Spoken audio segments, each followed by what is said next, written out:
à tous, vous êtes en direct du ZCL avec l'appui et la grippe, ça va ensemble, effectivement, et je ne pense pas être le seul. En tout cas, bon appétit si vous êtes encore à table. Nous sommes avec vous environ de 14 heures. On va recevoir tout à l'heure Myriam Soulange qui est chorégraphe et Abdoulaye Trésor Konaté qui lui aussi chorégraphe. Tous les deux vont présenter un spectacle ce week-end à l'Archipel, on en parlera tout à l'heure. Mais avant, on va faire dérouler des titres de l'information et on va voir tout de suite les titres. Suite à la mobilisation d'hier des agriculteurs, Richardus les a reçus ce matin à la région. Est-ce que le problème va être réglé? Mais on le saura tout à l'heure en regardant le reportage. La conférence de presse sur le panafricanisme et son retour, on avait reçu la semaine dernière ici même le conférencier, mais on va en parler tout à l'heure. Et puis nous parlerons aussi de cyclisme, puisqu'il y a eu une journée cycliste à Petit Canal et aussi du BMX à Bemao. Voilà un petit peu le sommaire de l'actualité. On va commencer tout de suite avec ce sujet sur les agriculteurs. Je suppose qu'il est arrivé, non pas encore. Alors on va passer tout de suite à la conférence sur le panafricanisme. Vous savez que nous sommes dans le mois de l'Afrique depuis le 2 février, ce sera jusqu'au 3 mars. Tous les jours, nous recevons ici des personnalités africaines ou des afro-descendants pour parler un petit peu de ce mois de l'Afrique. Hier, nous étions avec Kael Tironet. Je rappelle qu'il fait une conférence ce soir à 20h au Lamentin sur ce que nous devons savoir sur notre histoire africaine. Mais avant, la question du panafricanisme est à l'ordre du jour. Nous avons reçu la semaine dernière Kémy Séba, qui est l'un des leaders aujourd'hui de ce mouvement panafricaniste, on peut le dire, africain.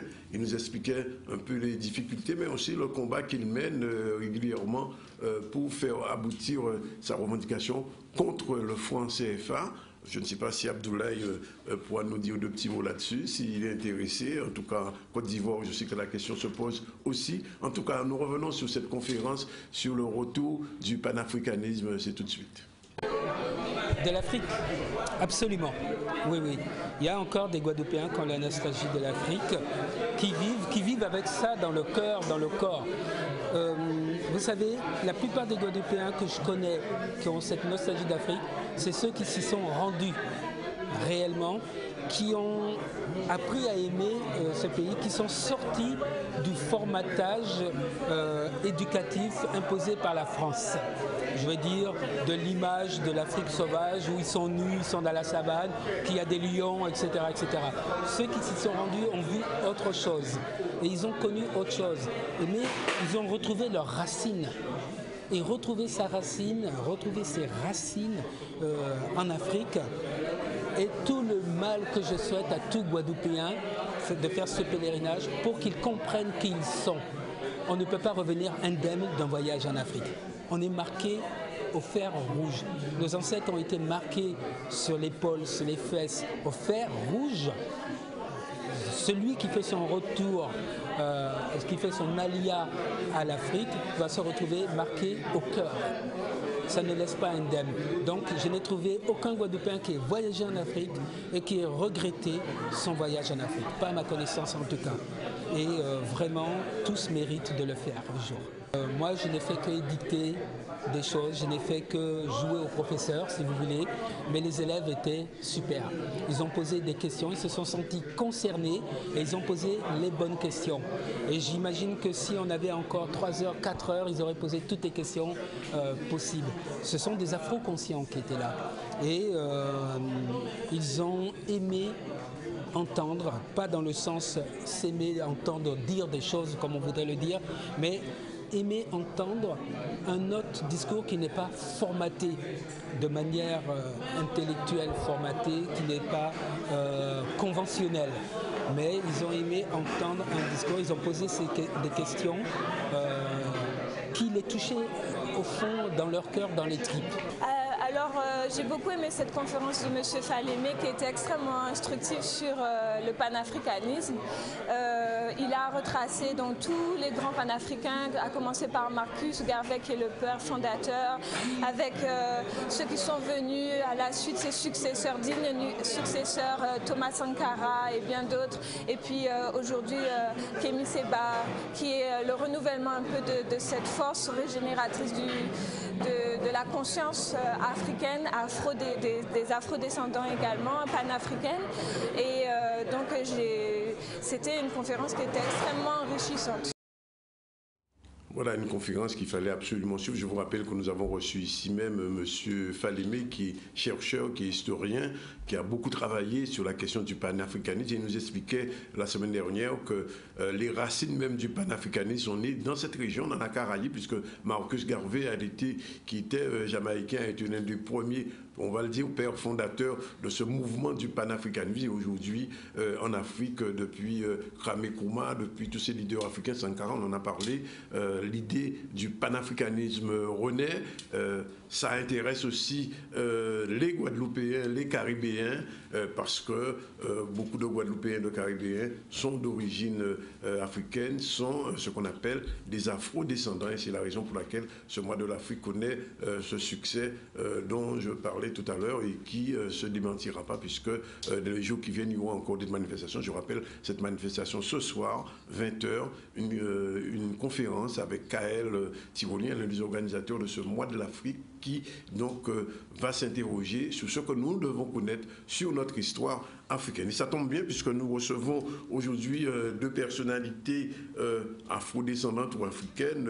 Myriam Soulange, bonjour. Bonjour. Elle est chorégraphe, et Abdoulaye Trésor Konaté, qui est lui-même africain. Comme vous entendez un petit peu ce qui se passe ici depuis que vous êtes arrivé sur le mois de l'Afrique en tant qu'Africain, ça vous fait quoi? Moi, je dirais c'est une cause noble. C'est vraiment une cause noble. Et je suis aussi ce panafricain. Je suis aussi cet afro-descendant. Et donc, ce combat, je dirais, c'est pour tous les Africains et aussi pour le monde entier. Parce que plus on est libéré, plus on a cette grande liberté, au fait on arrive aussi à jouir de nos richesses. Voilà, donc moi je trouve que la cause elle est noble. Merci de le dire. Je rappelle que vous êtes ivoirien, là-bas la situation est un peu compliquée. On va pas s'y intéresser aujourd'hui puisque vous êtes venu parler de danse, de chorégraphie. Rien à aborder. Alors, on a abordé la question du panafricanisme. Myriam Soulange, dites-nous un petit peu, rien à aborder. Pourquoi un titre comme ça pour une chorégraphie? Rien à aborder, c'est comme souhaiter créer un espace où tout est possible. En fait, ça vient vraiment de cette rencontre entre Abdoulaye et moi. Et nous sommes deux chorégraphes, donc deux singularités, deux corps dans l'altérité, dans des mouvements vraiment très différents. Et finalement, avant même d'avoir envie de découvrir la gestuelle de l'un et l'autre, on a mis en place ce processus de création et la détermination de se dire, eh bien, on va se rencontrer sur le plateau et on va voir ce que ça donne. Et donc, plutôt que de choisir une thématique, un prétexte à la rencontre, on a choisi de créer un espace où tout était possible. Et donc, de laisser rien à aborder, c'est-à-dire de ne pas vraiment coller à quelque chose, à une histoire, à une narration ou à un geste. Non, de laisser vraiment un espace vide, mais qui se remplit de cette rencontre. Donc, c'est un peu parfois comme des sortes de tentatives aussi, des tentatives de rencontre puisqu'on se découvre et que finalement le thème se construit dans le processus de création. Chaque jour, chaque fois qu'on se rencontre à nouveau, il y a des choses nouvelles qui apparaissent forcément et c'est ça qu'on cherche à explorer et à mettre en avant. Alors cela dit, vous arrivez avec ce spectacle qui aura lieu ce samedi à l'Archipel, je le rappelle, en plein mois de l'Afrique. J'ai envie de dire, au regard de votre origine, celle d'Abdoulaye, c'est une rencontre entre l'Afrique et la Caraïbe? Bah oui, carrément, absolument. Mais en plus, c'est assez intéressant par rapport à ce qu'on disait d'afro-descendants et de ce mois de l'Afrique. Moi, je sais que mon premier voyage, j'avais 17 ans, je suis partie en Afrique et je suis partie en plus en Côte d'Ivoire. Donc, dans notre rencontre, on a... Non, absolument pas.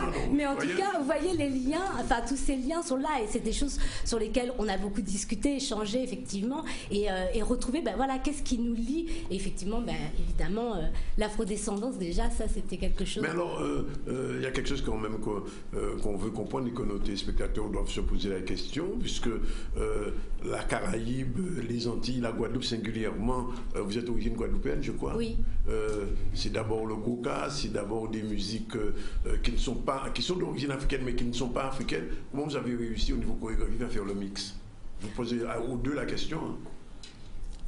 Ben, moi je dirais, au fait on est parti effectivement de toute cette thématique qui en fait rejoint nos afro-descendants, nos origines, comme Myriam le disait tout à l'heure. Elle avait 17 ans quand elle est arrivée dans mon pays, je ne la connaissais pas. Et moi qui me retrouve en France, donc en métropole, on se rencontre sur les réseaux sociaux, on se raconte plein de choses comme ça au niveau de la chorégraphie, de la danse, qu'est-ce qu'on entend de ce monde, qu'est-ce qu'on vit aujourd'hui. Donc on est allé vraiment autour de tout ça et on s'est dit, bon tiens, de toutes les façons, le rien ne pourra jamais être rien. Oui. Donc nous deux sur le plateau, c'est sûr que nous deux sur le plateau, on va se retrouver à la fois à nos origines, ou en fait ces origines ne vont même pas questionner le monde, parce qu'on est déjà cet afro-descendant. Donc se mettre sur le plateau, nous deux, c'est sûr qu'on va raconter quelque chose. C'est sûr qu'on verra effectivement la tradition, donc qui est le goka, de toutes ces danses de l'Afro-Caraïbe, mais dans le corps, et aussi dans la pensée de Myriam. Et c'est sûr qu'à la fois, moi aussi dans cette rencontre, on va se retrouver dans ce processus aussi de mes origines. Oui. Donc pour finir, tout se rejoint.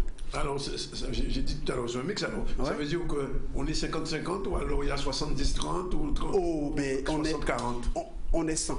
100%. 100%. Oui, c'est ça. Je dirais ça, les 100%. Dans le processus de création, vous êtes 100%. C'est fusionnel parce que l'impression que je vois, c'est très physique votre chorégraphie.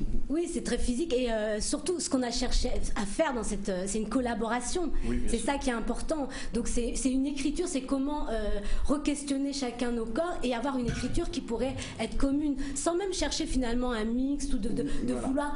Moi, je crois que mon identité, elle est là, quoi. Il y a un truc un peu comme ça, donc même par rapport au traditionnel ou quoi, on est là, dans notre corps ça se sent, dans notre façon d'appréhender l'espace, d'appréhender un mouvement, d'appréhender la musique, forcément de toute façon ça c'est inscrit. Et très souvent même dans d'autres pièces, etc., quand je les présentais en métropole, on voyait déjà cette couleur-là. Quand on parlait de métropole, de la France. Oui, pardon, j'arrive pas à jeter l'hexagone. C'est un terme qu'on n'utilise pas beaucoup ici. C'est vrai, l'hexagone, mais ou alors la France, j'ai envie de dire, mais après on me dit, c'est encore bizarre aussi. C'est mieux la France. Mais j'arrive pas trop à faire la...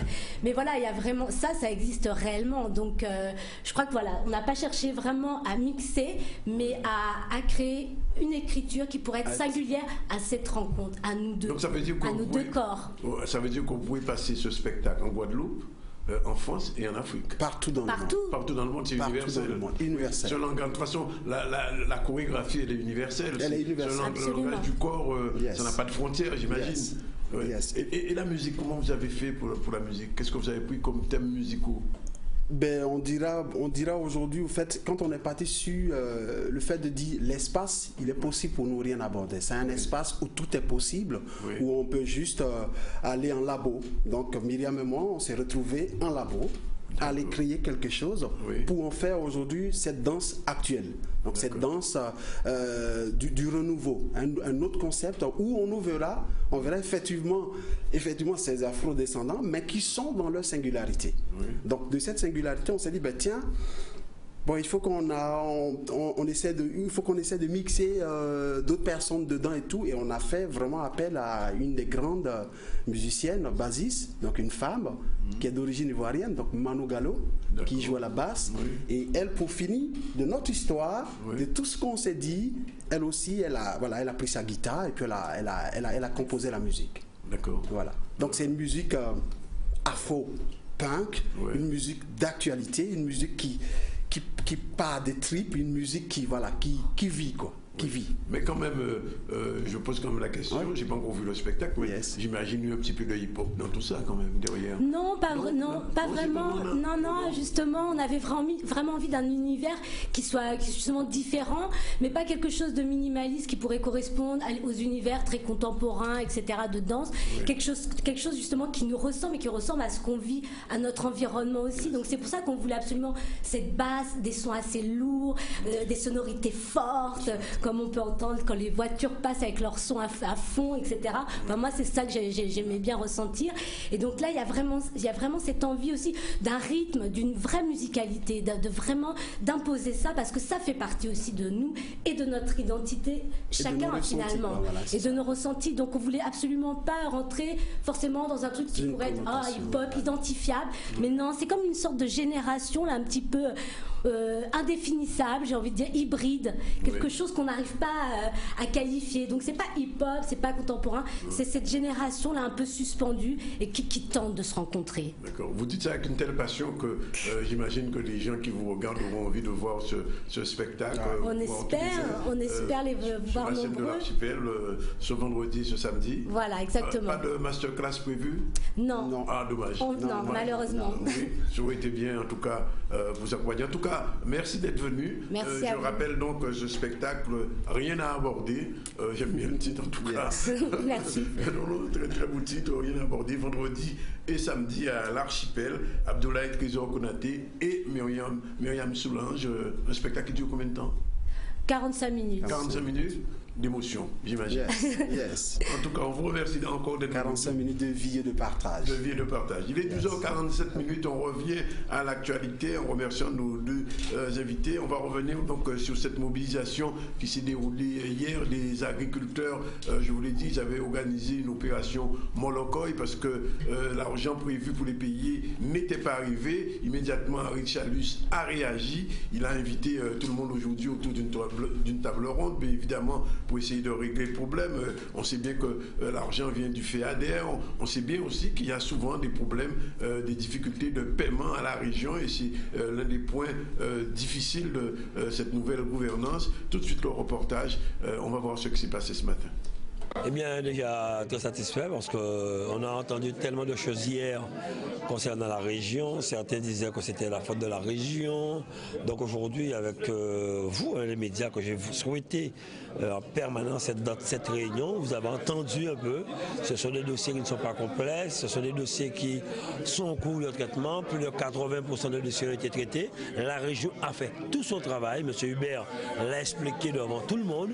Les autres syndicats sont conscients qu'effectivement qu'il y a eu plusieurs réunions avec la région et que les choses avancent. Maintenant, c'est la DAF et l'ASP qui ont ces dossiers, qui les traitent au fur et à mesure. Il y a des pièces manquantes. Alors, ce que j'ai voulu aujourd'hui, c'est que le directeur de la DAF et les présidents de SICA puissent se rencontrer, essayer de traiter les dossiers cas par cas, parce que le plus souvent, vous demandez une pièce à un agriculteur qui ne le produit pas en temps et en heure, et nous avons des délais pour pouvoir payer ces aides à la replantation. Vous savez, ce sont des fonds FEADER, nous sommes contrôlés par les fonds européens, par l'Europe, donc il y a un délai, donc actuellement les choses avancent, mais ce qui est bien aujourd'hui, c'est que nous avons remis les points sur les i, car dès que, comme on dit chez nous, tout ça est fait dans la mer ricain, tout ça est fait en Guadeloupe et Charles. Il faut qu'on arrête, et dorénavant, je le dirai, dès qu'il y a un problème, j'accepterai de rencontrer certaines personnes, mais en présence aussi de la presse, parce que ce qui se dit derrière, ce n'est pas ce qui se dit quand vous êtes en salle de réunion. En population, ça c'est légitime, ça nous fait là. De toutes les façons, nous cause à difficulté que nous rencontrons tous ces dossiers-là. Et aujourd'hui, la DAF a visé la DAF et la DAF prend responsabilité. Bon, le président là, mettait en travail en place aussi avec nous. Nous avons des dossiers qui sont débloqués. Même l'ASP qui dit qu'elle prend 300 dossiers minimum pour mettre en paiement urgent. Donc ça encore, ça nous fait là, il y a résultat. Et aujourd'hui là, nous avons dit qu'on faut nous toujours rester mobilisés. Voilà, il est 12h57. On continue à dérouler l'information en direct de C10 FM et de Radio Haute Tension. On salue nos amis de Radio Haute Tension. Message pour M. Cornélie. Nous attendons de ces jours-là dans le Porte-Monnaie, puisqu'il devrait venir nous parler un petit peu de Radio Haute Tension. Sinon, on va parler le domaine de l'artistique, puisqu'il y a une exposition qui s'appelle 57 qui se passe en ce moment même à la région. Cette exposition, c'est une exposition qui est en lien avec les nombreux accidents de la route qui émaillent malheureusement le quotidien des Guadeloupéens. Je crois que depuis le début de l'année, il y a plus de 4 morts sur les routes. Je ne parle même pas des gens tués par balle, des homicides. Et donc, cette exposition a pour but d'essayer de sensibiliser les Guadeloupéens par le biais de l'art, par le biais des tableaux qui ont été faits, des témoignages aussi qui ont été réalisés sur 57 cas de Guadeloupéens qui ont perdu la vie, qui ont été quelquefois traumatisés, qui ont été handicapés à la suite d'accidents. Et cette exposition se tient en ce moment même à la région à Basse-Terre. C'est à voir tout de suite. Reportage. Tous les publics sont invités à s'approprier cette exposition, à la faire vivre et à continuer à lui donner du sens, à donner du sens à cette initiative. Warren Hérin s'est accidenté de la route, se décédé de la route, ce jeune, et de montrer que sa mort a du sens, a un sens et nous touche. Parce que l'art c'est ça aussi, c'est de toucher tout un chacun dans son cœur et dans sa pensée pour comme je le disais, un mieux vivre ensemble. L'équipe là de Artway, Monsieur Copette, ils ont ce projet d'itinérance et donc il y a déjà un projet pour Sainte-Anne, pour un lycée à Sainte-Anne, et évidemment l'exposition va de façon itinérante sillonner toute la Guadeloupe. Elle était sur Pointe-à-Pitre, mais c'était juste après, c'est 10 jours juste après Irma et Maria, et maintenant elle est sur Basse-Terre et elle a vocation évidemment à circuler dans toute l'île pour toucher le plus de public possible. Alors, il y a beaucoup de pédagogie. C'est vrai que mon quotidien est un quotidien difficile. Je suis avocat spécialiste en dommages corporels et que j'assiste des victimes et des familles de victimes.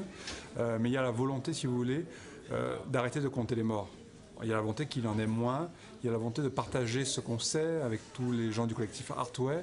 Et pour l'association Warren Hérin, de faire en sorte que ce qui est arrivé hier ne se reproduise pas demain. J'entends tout et je ne fais que cela, si vous voulez. Je suis un avocat très particulier puisque je suis spécialisé dans cette matière, qui est une matière difficile. Et puis au bout d'un moment, je me suis dit que ce n'était pas suffisant. J'aide les gens quand le malheur arrive. Mais j'ai eu envie d'aller plus loin et de faire en sorte qu'il y ait un peu moins de malheur. Être présent sur un lieu de vie, un lieu citoyen. Donc ça, c'était très important. Et puis après, nous, c'est vrai, par rapport au projet, aux artistes qui m'ont suivi, on était aussi très heureux. C'est pour certains, pour la plupart, c'est la première fois qu'ils exposent à la région. Et quand on est guadeloupéen, ça représente quelque chose de très important. Savoir qu'on va être vu par les administratifs, les citoyens qui vont venir donc sur le site et aussi les élus. Donc ils étaient très touchés, certains étaient même un petit peu émus. Donc c'était vraiment une très belle nouvelle quand ils nous ont contactés pour nous proposer cette exposition chez eux. C'est une problématique qui est la leur, c'est la problématique de la sécurité de tous sur les routes. Et puis, alors, elle se fait, vous parliez de pédagogie, c'est vrai, mais on est moins dans la pédagogie que dans l'émotion. On essaie justement de ne pas avoir un discours de professeur, voilà, mais plus de montrer, de laisser voir par le biais des artistes les émotions, les vécus, par le biais des textes justement, les expériences, les histoires parfois terribles qui sont arrivées, et que chaque Guadeloupéen puisse ressentir ce qui se passe de grave sur notre territoire et donc ait conscience de tout ce qu'il doit mettre en place dans sa conduite, dans sa vie de tous les jours pour éviter de tels drames. Voilà, je rappelle un petit peu de l'arsène, mais il va partir très vite. Je rappelle que cette exposition se déroule donc à la région. Elle a été open, ouverte depuis hier vers 6h. C'est une exposition, je vous le rappelle, qu'il faut voir. Il y a beaucoup d'émotions parce que vous verrez des tableaux qui rappellent le décès de tel ou tel piéton, de tel ou tel cycliste ou de tel handicapé. Et je vous assure qu'en voyant ces dessins, ces photos, il y a un peu d'émotion. J'ai vu des gens, lors de la présentation de cette exposition à Pointe-à-Pitre, verser une larme. Et c'est pas des larmes de crocodile, parce que réellement, il y a beaucoup d'émotions dans cette expo qui se déroule depuis hier et qui se terminera le 7 mars dans les locaux de la région. Et je rappelle aussi qu'il y a un ouvrage qui s'appelle 57 et qui retrace un petit peu, qui est en quelque sorte le catalogue de cette expo, une expo qu'il faut voir. Voilà, il est pratiquement 13h dans le ZCL en direct de RHT et de C10FM. Tout à l'heure, nous allons retrouver notre ami François Rosamond, Amazon Caraïbes. L'Amazon est de retour. Il y a bien longtemps qu'on l'attendait d'ailleurs, mais nous que pas l'éveil. Et ensuite, un peu plus tard, on retrouvera Emeline Ademar pour une rubrique un petit peu plus, j'ai envie de dire, un petit peu plus cossue sur la question du plan des impôts, le plan des finances actuel. Elle va parler de ça. Mais pour l'heure, on part tout de suite en pause publicitaire et on se retrouve dans 5-6 minutes à peu près.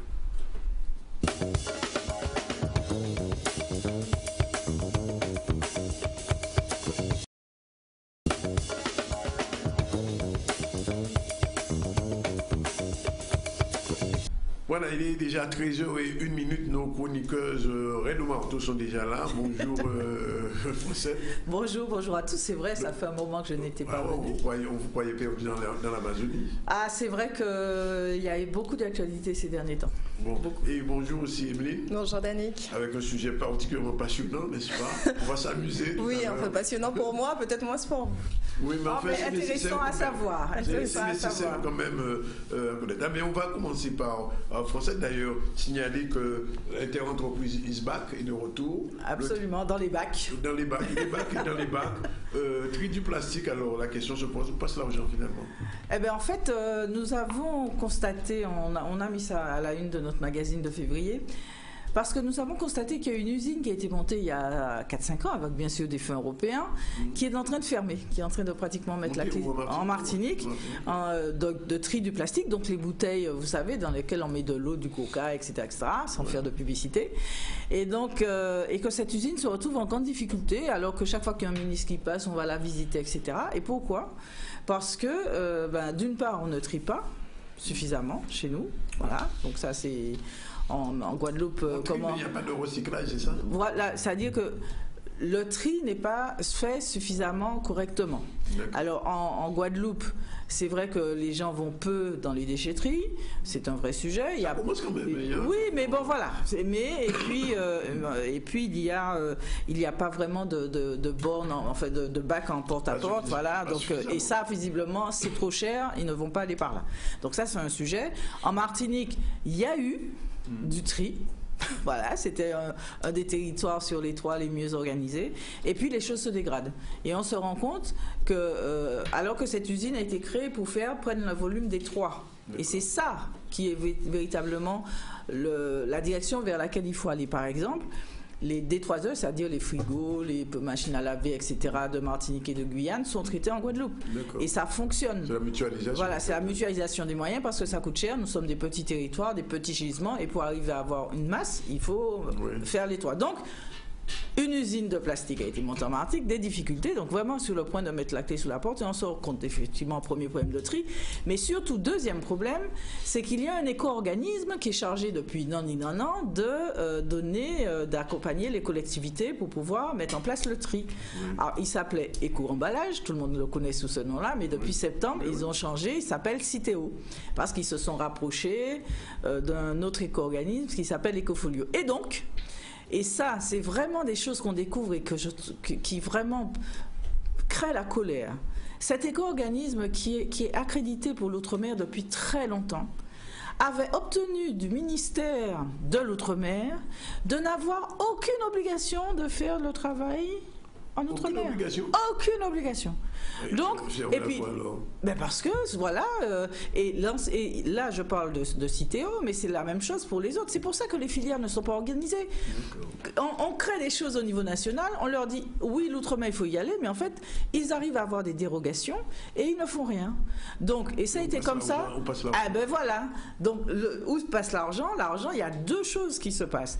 D'une part, et Citeo peut prendre langue en disant oui, vous voyez, les collectivités ne font pas grand-chose. Donc, La mise en place du tri bénéficie outre-mer d'un tarif moyen de 4,70 €, alors que sur le continent, les collectivités sont indemnisées à hauteur de 9 €. Donc là, déjà, il y a un gap important. Et deuxièmement, beaucoup de nos élus d'avant, vu que je ne veux pas mettre dans la balance ceux qui sont là, ont peut-être regardé ailleurs et voire ont été soudoyés. Donc aujourd'hui, il y a des collectivités qui se sont rassemblées, qui ont pris un lobbyiste qui s'appelle Ozone, et il y a 16 collectivités d'outre-mer, et qui veulent en fait faire changer les choses par rapport à Citeo, parce qu'ils devaient signer de nouveaux contrats aussi léonins d'ici décembre. Ils ont refusé, donc les élus ont refusé parce qu'ils se rendent bien compte que les populations supportent de moins en moins ça, de voir le tri qui n'est pas fait, quoi. Et puis deuxièmement, comment apprécier qu'on dise partout que 80% de la biodiversité de la France se trouve outre-mer et que les dispositifs qui sont là pour pouvoir permettre la protection de cette biodiversité ne se mettent pas en place. Donc là, il y a une vraie bataille qui est en train d'être livrée. Madame Duflo, c'est comme ça qu'elle s'appelle, votre chargée, l'élu de la... Oui, monsieur Gustave Duflo. Gustave Duflo, voilà. Elle est en pointe sur le sujet, de manière à faire céder Citeo et qu'il y ait des contrats de meilleure qualité. Et ils sont en train de discuter. Pour l'instant, les discussions sont à fleur et moucheté, parce que Citeo ne veut pas céder. Or là, je crois qu'il faut le faire savoir. Il faut comprendre pourquoi les choses sont comme ça, parce que généralement, il y a d'ailleurs un adage qui dit, il y a toujours une explication à la réalité des choses. Nous pas plus malpropres que les autres.